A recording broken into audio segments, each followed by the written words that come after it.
नवी मुंबईमध्ये घर घेणाऱ्यांसाठी आता आनंदाची बातमी आहे, कारण म्हाडा पाठोपाठ सिडकोने देखील घरांसाठी तिसऱ्यांदा मुदतवाढ दिली आहे। सिडकोची महागृहनिर्माण योजनेतील घरांच्या नोंदणीसाठी मुदत होती ती उद्या संपतीये।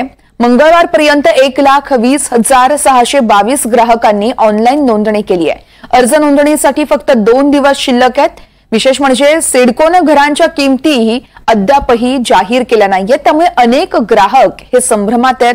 हीच बाब लक्षात घेऊन अर्ज नोंदणीसाठी आणखी 15 दिवसांची म्हणजेच 10 जानेवारीपर्यंत मुदतवाढ देण्याचा निर्णय सिडकोने घेतलाय। सिडकोच्या माध्यमातून शहराच्या विविध नोडमधील 27 ठिकाणी 67,000 घरं ही बांधली जात आहेत।